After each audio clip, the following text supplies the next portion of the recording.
Olá, boa tarde pessoal. Como eu comuniquei para vocês, a partir desse mês eu vou fazer alguns vídeos sobre a filosofia africana, né? Esse vídeo inicial seria para introduzir, não é, o que a gente pensa enquanto filosofia africana.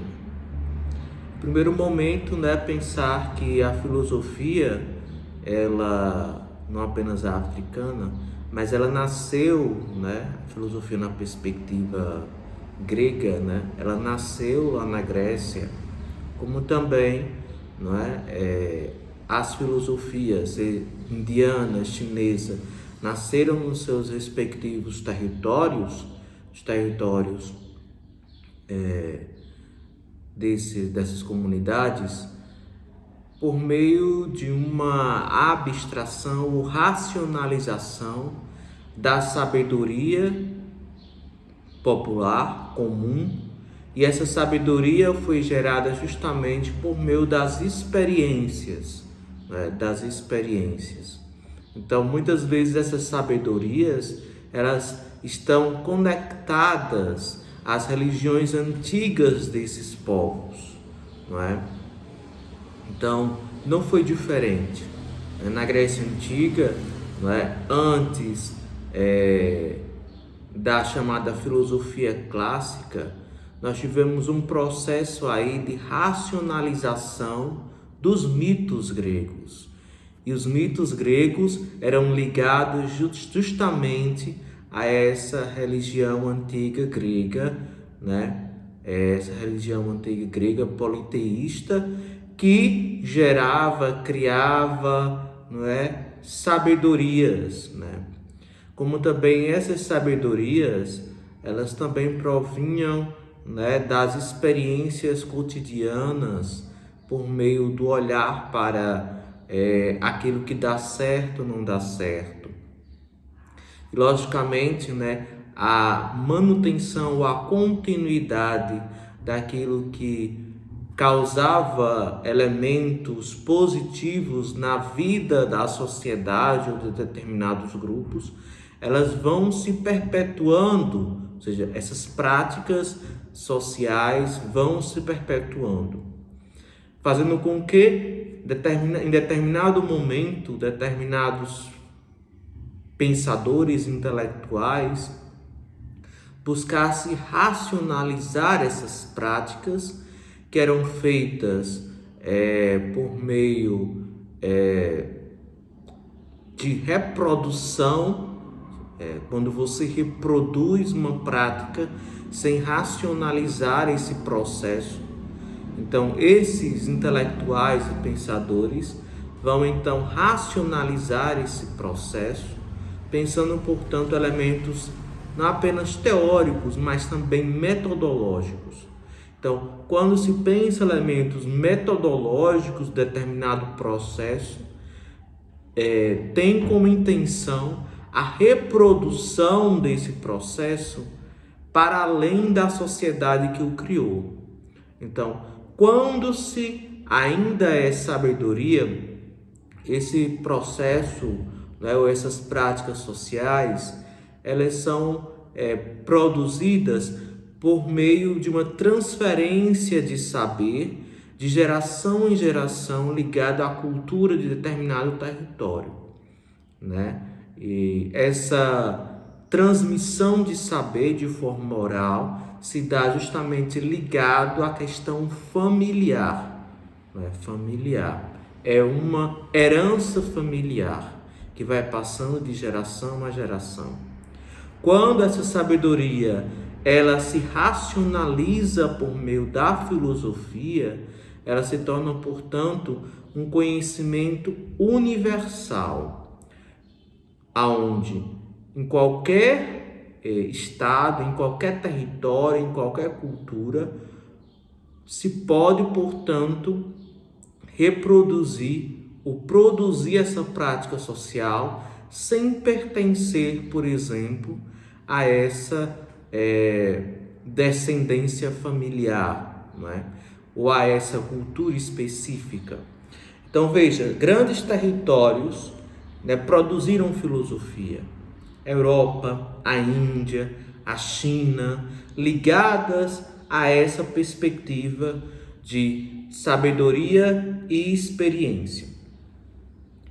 E nelas nós temos várias escolas filosóficas, ok? Para além do pensamento religioso, para além de outros elementos que estão também imbuídos de sabedoria, não é? Mas para se dizer que há uma filosofia, nós precisamos também ter escolas de pensadores, filósofos, que é justamente esse processo que eu falei para vocês de racionalização da sabedoria e das experiências práticas, né, ligadas, por exemplo, às religiões, ligadas ao culto familiar. Então veja que, pensando isso, nós temos, por exemplo, escolas, né, nesses territórios, por exemplo, na Índia, na China, que buscam racionalizar essas espiritualidades.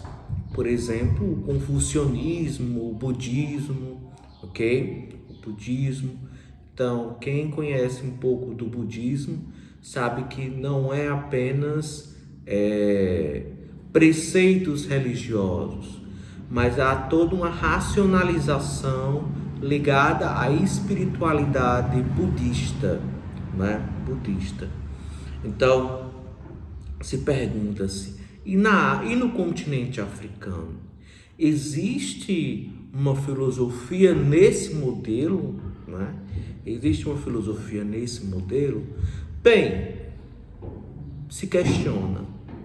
Se considerarmos, né, aqueles que nasceram no continente africano, né, e que produziram sua filosofia no continente africano, por exemplo, o Agostinho de Hipona era africano, ok? Os neoplatônicos da escola de Alexandria ficavam onde? A escola de Alexandria? No Egito. O Egito fica onde? No continente africano. Então, olharmos para esse ponto, bem, continente africano se tem filosofia. Mas veja, tanto a escola de Alexandria como Santo Agostinho não construiu uma filosofia genuína ou própria da África.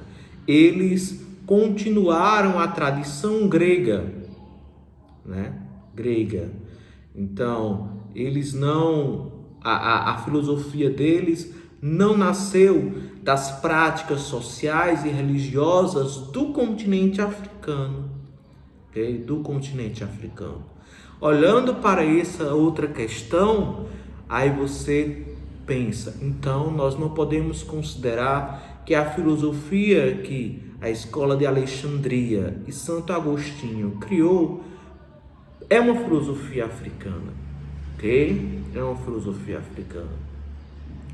Então, para pensarmos a filosofia africana na perspectiva de um pensamento que surgiu das experiências e da sabedoria dos povos, né, dos vários povos, das várias culturas que compõem o continente africano, né, compõem a África, né, nós temos que olhar justamente a África Ocidental e a África Subsaariana. Então, é essa parte da África, né, que nós vamos olhar, né? É nessa parte que nós vamos buscar pensadores, né, que vão olhar para a sua realidade e pensar elementos epistemológicos, elementos éticos, elementos políticos a partir da sabedoria e das experiências das próprias comunidades africanas, de suas religiões, de suas culturas, dos seus saberes, das suas práticas sociais. Okay? Então, é justamente, né, esse olhar para si, olhar para a própria cultura, para as próprias práticas, né? Construindo a sua própria metafísica, que vai diferenciar uma filosofia da outra, né? Então, a metafísica criada por esses grupos, por esses pensadores africanos, né, da África Ocidental e Subsaariana, é diferente da perspectiva metafísica grega, é diferente da perspectiva metafísica chinesa e é diferente da perspectiva metafísica indiana. Então, essa perspectiva e é esse território africano que nós iremos buscar, né, os pensadores e os filósofos que compõem a chamada filosofia africana. Então é essa a nossa introdução. Obrigado pelo acompanhamento, né? E na próxima semana teremos mais outro vídeo para falarmos um pouco sobre essa filosofia africana, já adentrando, né, esses pensadores e esse território que eu destaquei para vocês, aonde podemos verificar a produção de uma filosofia de fato africana.